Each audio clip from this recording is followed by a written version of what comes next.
Okay, now live service games definitely remain amongst the more popular game genre out there. I mean, you have games like Fortnite, Call of Duty Warzone, Apex Legends, Destiny 2, Genshin Impact, World of Warcraft, Final Fantasy.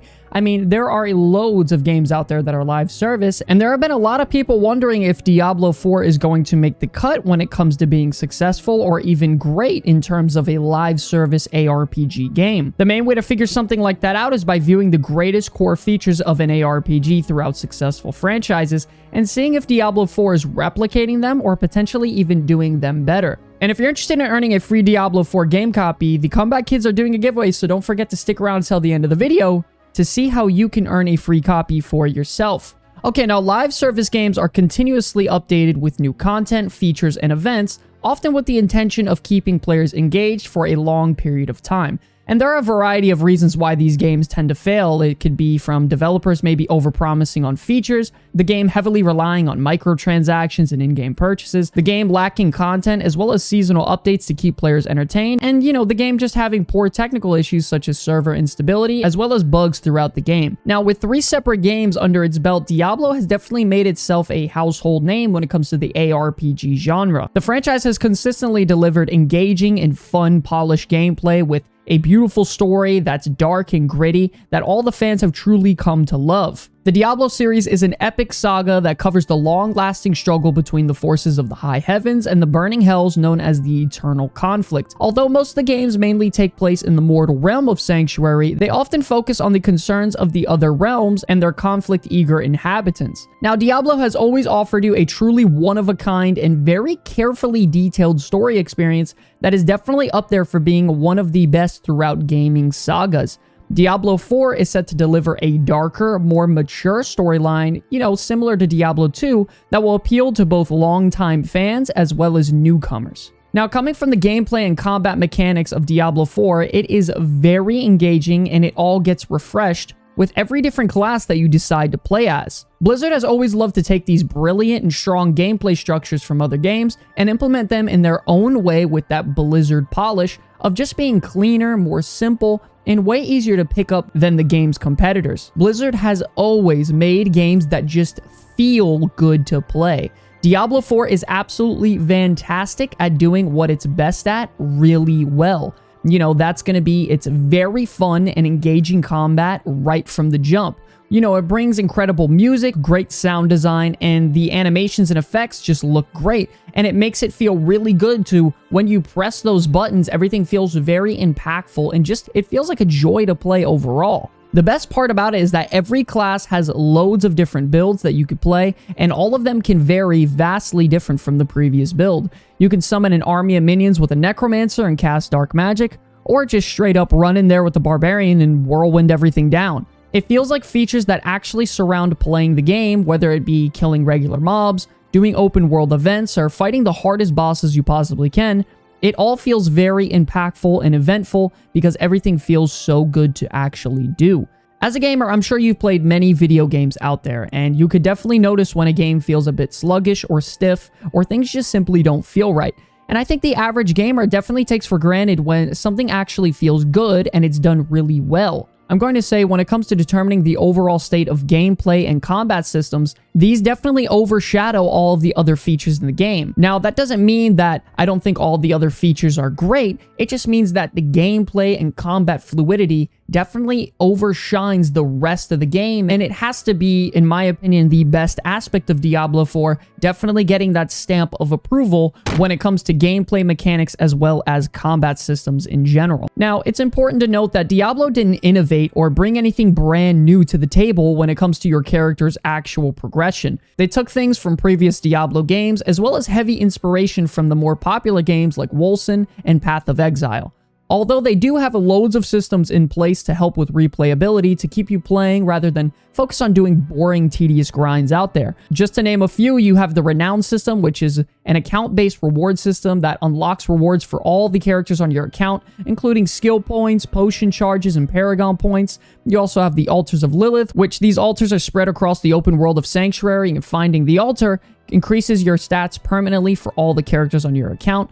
And then you have my personal favorite, which is the Codex of Power system, which is like a manual in a way that collects all the legendary aspects for you that you've collected, completing dungeons out in the open world, and allows you to very easily play any build you want on any character if you actually have the power collected. The skill tree, which offers countless builds for your character to go through and test out along your journey. And then you have the Paragon system. And the Paragon system is definitely by far the most intricate system the Diablo franchise has ever introduced, and it's really for good reason. It opens up at level 50 for your character, and you start at the center of your class board. And then you work outward from there, unlocking tiles with points that you acquire while you're continuing your leveling journey.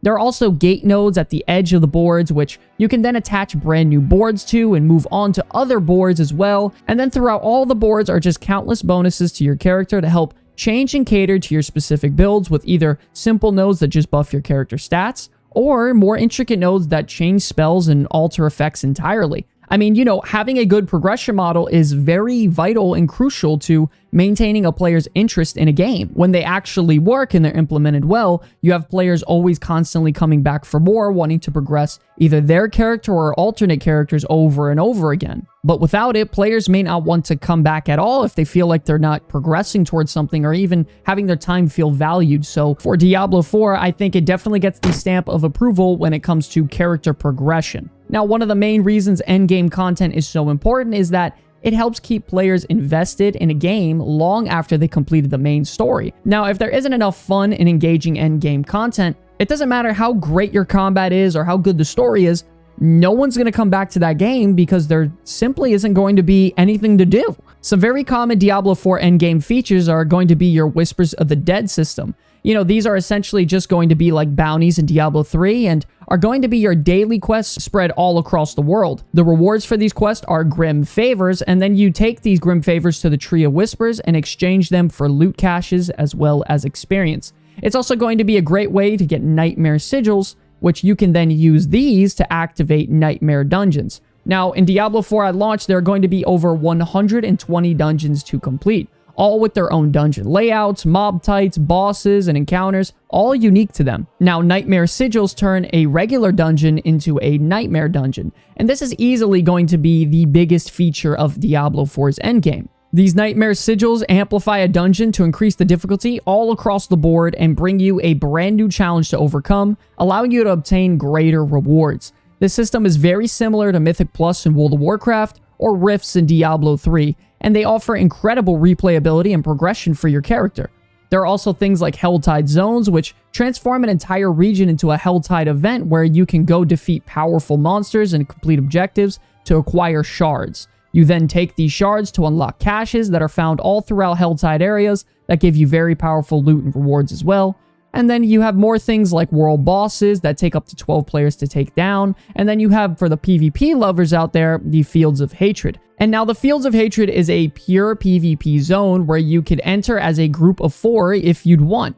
The zone is full of monsters and players and objectives that if you complete, you get shards. The goal is to take these shards and go purify them, and then you can actually turn them in for a reward. The big catch is that if you get killed by other players while you're purifying your shards, they can steal all of them for themselves, giving you a nice amount of toxic PvP for a game like Diablo 4. Now, if all this doesn't scream replayability and long-term content, the developers also announced post-launch content. The battle passes are going to contain roughly 80 hours of content to complete in its entirety. Combining this with the amount of time it takes to reach max level on a character, you have a very content-filled Diablo 4 game. They also announced additional story content for the Battle Pass tied to the mechanics and brand new features coming with every season, and that's not even counting the full-fledged expansions, which are certainly going to come to the game. Now, Diablo 4's main priority is that it is a seasonal game, refreshing content every 3 months, bringing you new stories and new mechanics tied to that specific season. That also brings new cosmetics, new gameplay, maybe new legendaries and items, as well as new dungeons or world bosses. And if you play more than one character, that is definitely going to give you an absolute insane amount of content coming every 3 months, which even might be a bit much. So it definitely gets the stamp of approval on replayability. Now, unlike previous games in the series, Diablo 4 will allow its players to explore a vast, interconnected world filled with diverse environments, hidden dungeons, and challenging world events. This open world design not only adds depth to the game, but also encourages exploration and cooperation amongst players. Unlike previous games in the series, Diablo 4 will allow players to explore a vast, interconnected world filled with diverse environments, hidden dungeons, and challenging world events. This open world design not only adds depth to the game, but also encourages exploration and cooperation amongst players. The freedom Diablo 4 brings is truly one of a kind. Not only can the player team up with others to face the harsh world presented in the game with events, world bosses, and even the ability to face off against players in PvP, there is just a game mode for everyone. I mean, no matter their mood or preference, the game is approachable for people looking for competitive, cooperative, and single-player elements. You can engage Diablo 4 in a different way every gaming session if you want to. You know, if you want to go to PvP and be toxic, you can do that. If you want to go out there solo and do dungeons all on your own and, you know, farm your legendary aspects, you could do that as well. Or if you want to group up and go do open world activities like world bosses or Helltide events, you can do that also. You can completely pick and choose and do whatever it is that you want to do whenever you want to. This shows that Diablo 4 is a perfect mix of Diablo 2 and 3, giving you the freedom the game needed desperately to really level up in today's modern gaming. When players look for a live service title, they want something they can feel they can invest their time in without it feeling like a waste in the future. They want a game that always motivates them to return, with having an engaging story, fun variations in gameplay to keep things from getting stale, a refined product. All of these equally affect a player's desire to come back to a game for more.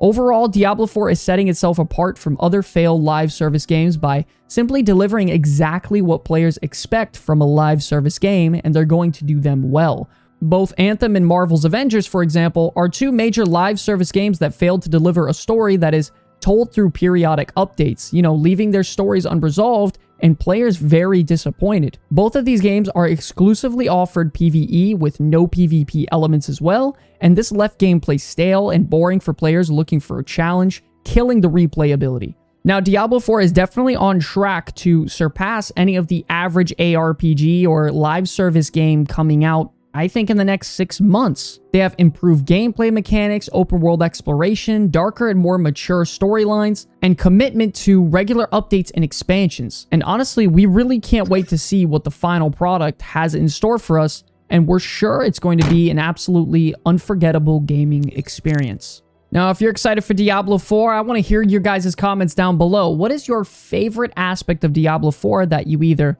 had the chance to play back in the open betas, or you haven't played yet and you're excited about? Don't forget, if you're also interested in earning a free Diablo 4 game copy, check the link out below to learn more information on how to win. But that's going to be all today, ladies and gentlemen, for this video on Diablo 4 and why we think it's going to break the curve of, you know, the average ARPG space or live service game. I want to thank you all so much for watching this video. It's an absolute pleasure to be making content for you all. And until the very end, my name's Sky from the Comeback Kids. I will see you all in the next one. Peace.